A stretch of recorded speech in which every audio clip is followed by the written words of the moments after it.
Hello friends, welcome to study stage. आज हम लोग त्रिकोणमिति से कुछ महत्वपूर्ण सूत्र को समझेंगे, जैसे कि लंब, आधार, कर्ण।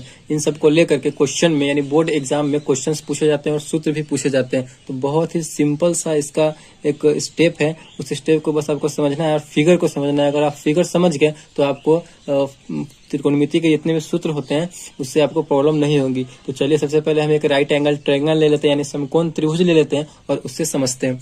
तो एक समकोण त्रिभुज सबसे पहले हम बना लेते हैं, राइट एंगल ट्रायंगल।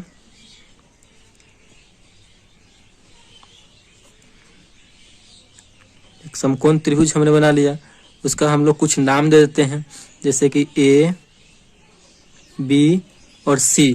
ए और बी, सी हम नाम दे दिए एक समकोण त्रिभुज का। इसमें अगर हम यहाँ पे, तो ये क्या हो गया, ये 90 डिग्री हो गया। समकोण त्रिभुज हमेशा 90 डिग्री का होता है, ये भी आपको ध्यान रखना है। तो ये इसका 90 डिग्री हो गया। अगर हम थीटा यहाँ से मानते हैं, अगर हम थीटा यहाँ से लेते हैं, इस कोण से लेते हैं, थीटा अगर हम इस कोण से लेते हैं, ये हमारा थीटा हो गया। तो आपको ध्यान रखना है कि जहाँ पे हमारा 90 डिग्री का कोण बन रहा है, उसके हमेशा सामने वाला जो होता है वो हमेशा कर्ण होता है। तो ये हमारा कर्ण हो गया, ठीक, जिसे हम H से डिनोट करते हैं, इंग्लिश में H से डिनोट करते हैं और इसे इंग्लिश में हाइपोटेनस बोलते हैं, ठीक।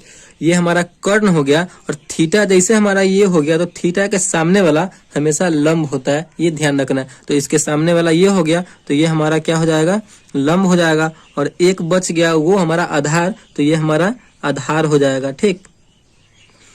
आधार को हम बी से सूचित करते हैं, स्मॉल बी, और यहाँ पे लंब है, इसे पी से सूचित करते हैं, यानी परपेंडिकुलर, और आधार यानी बेस बी। ये आपको हमेशा ध्यान रखना। बहुत ही आसान से हमने आपको फिगर को बता दिया है। अगर थीटा हमने यहाँ पे लिया है, तो अगर एक और फिगर ले लेते हैं, अगर थीटा हम यहाँ पे लेते हैं तो हमारा लंब और आधार चेंज हो जाएगा, ठीक। चलिए एक और हम बना लेते हैं समकोण त्रिभुज। ये हमारा समकोण त्रिभुज है, राइट एंगल ट्रायंगल है, ठीक। इसका भी हम नाम दे देते हैं ए, बी और सी। हमने इसका नाम दे दिया। यहाँ पे ये हमारा हमेशा ये 90 डिग्री ही रहेगा। 90 डिग्री हमेशा समकोण त्रिभुज होता है। और समकोण त्रिभुज के जो 90 डिग्री का कोण है, उसके सामने वाला जो है भुजा हमेशा कर्ण होता है। इस बात को हमेशा ध्यान रखना। कर्ण हम ये नहीं बदलता, ये हमेशा कर्ण रहेगा, जिसे हम H से डिनोट करते हैं, हाइपोटेनस बोलते हैं। अगर हम थीटा यहाँ पे लिए थे तो इसके सामने वाला लंब था। अगर हम थीटा यहाँ पे लेते हैं, ये हमारा थीटा हो गया। थीटा जैसे ये वाला यहाँ पे थीटा लेंगे, तो इसके सामने वाला तो ये आ रहा है, तो इसके सामने वाला हमेशा लंब हो जाएगा, ठीक। इसके सामने वाला लंब हो जाएगा और एक बच जाएगा ये वाला, ये हमारा क्या हो जाएगा, तो आधार हो जाएगा। आधार यानी बी हो जाएगा और ये लंब यानी पी हो जाएगा, परपेंडिकुलर। इस फिगर जो है बहुत ही आसान तरीका से हमने आप लोगों को फिगर को समझा दिया है। आई होप आपको ये फिगर बहुत ही अच्छे से समझ में आ गया होगा। थीटा अगर ये वाला होगा तो इसके थीटा के सामने वाला हमेशा लंब हो जाएगा और ये आधार हो जाएगा। और कर्ण तो हमेशा ही यही रहेगा, जहाँ पे 90 डिग्री के सामने वाला हमेशा कर्ण होता है। थीटा अगर ये रहे तो थीटा के सामने वाला लंब और 90 डिग्री जो कोण बन रहा है जहाँ पे, उसके सामने वाला कर्ण, और ये बच जाता है जो आधार हो जाता है। बस ये ध्यान में रखना है। तो लंब, कर्ण, आधार, यही इसका रूल है, यही चलते रहता है। तो चलिए साइन थीटा इक्वल टू क्या होता है लंब, आधार, कर्ण में, उसको हम लोग एक बार देख लेते हैं। तो साइन थीटा इक्वल टू होता है लंब बटे कर्ण, ठीक। आपको 3 फॉर्मूला याद रखना है, उससे हम आपको 6 फॉर्मूला पूरा याद हो जाएगा। त्रिकोणमिति में जो है 6 अनुपात होते हैं, त्रिकोणमितीय अनुपात 6 होते हैं। कौन कौन से? साइन, कॉस, कोसेक, सेक, टैन और कॉट, ये सब होते हैं त्रिकोणमितीय अनुपात। तो साइन थीटा इक्वल टू क्या होता है, लंब बटे कर्ण। साइन का आपको याद रखना है तो कोसेक का ऑलरेडी याद हो जाएगा। इन दोनों का आपस में एक रिलेशन है, इन दोनों का एक आपस में रिलेशन है। साइन थीटा इक्वल टू होता है लंब बटे कर्ण। अगर इंग्लिश में बात करें तो लंब यानी पी, परपेंडिकुलर, और कर्ण यानी एच, हाइपोटेनस, ठीक। इन दोनों का रिलेशन क्या है कि साइन का लंब बटे कर्ण है तो कोसेक का इसका उल्टा हो जाएगा। लंब बटे कर्ण है तो कोसेक थीटा का क्या हो जाएगा, कर्ण बटे लंब हो जाएगा, ठीक। कर्ण बटे लंब कहने का मतलब है H बाई P हो जाएगा। एकदम सिंपल सा है। एक क्वेश्चन हम याद किए, एक फॉर्मूला याद किए, तो दूसरा फॉर्मूला हमें ऑटोमेटिक याद हो गया। अब दूसरा क्या है, अब आप लोग यहाँ पे दूसरा देख रहे हैं कॉस थीटा। तो कॉस थीटा इक्वल टू क्या होता है, आधार बटे कर्ण। इसको आप याद रख सकते हैं।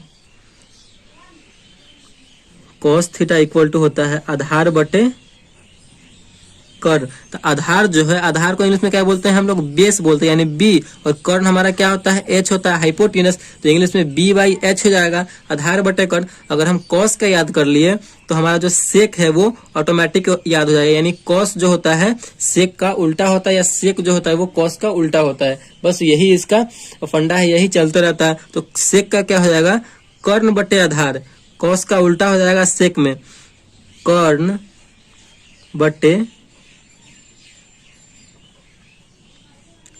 आधार हो जाएगा, यानी h बाई बी हो जाएगा। देखिए कितना सिंपल सा इसका रूल है, बस ऐसे ही याद रखना है, आपको हमेशा याद हो जाएगा। ये फॉर्मूला आपके माइंड में हमेशा सेट हो जाएगा। अब हमारा 2 फॉर्मूला और बच गया, कौन कौन सा, तो tan theta into cot theta. तो tan थीटा का आपको एक याद रखना है, tan थीटा का क्या होता है, लंब बटे आधार। tan थीटा इक्वल टू होता है लंब बटे आधार, लंब मतलब P परपेंडिकुलर, आधार मतलब B, P by B. tan का जब हमें याद हो गया तो यही इसका उल्टा हो जाता है, tan का उल्टा कॉट और कॉट का उल्टा tan। तो tan है लंब बटे आधार, तो कॉट क्या हो जाएगा, आधार बटे लंब हो जाएगा, आधार बटे लंब हो जाएगा, यानी आधार मतलब B बेस और लंब P परपेंडिकुलर। बस आपको 3 फॉर्मूले ही याद रखने हैं। इसमें जो है आपको साइन का याद रखना है, तो साइन याद रखिएगा तो कॉसेक याद हो जाएगा, अगर कॉसेक याद रखते हैं तो साइन याद हो जाएगा, अगर आप इसमें कॉस याद रखते हैं तो सेक याद हो जाएगा, अगर सेक याद रखते हैं तो कॉस याद हो जाएगा। इसमें भी वही है, tan याद रखते हैं तो कॉट याद हो जाएगा, और कॉट याद रखते हैं तो tan याद हो जाएगा। बस यही इसका फॉर्मूला है। और फिगर तो सबसे मेन है, फिगर सबसे इंपॉर्टेंट है। फिगर आई होप आपको अच्छे से समझ में आ गई होंगी। अगर वीडियो आपको अच्छे से समझ में आई और फॉर्मूला आपको आपके माइंड में सेट हो गया है तो वीडियो को जरूर लाइक कीजिएगा और चैनल को अगर नए हैं तो सब्सक्राइब जरूर कीजिएगा। Thank you.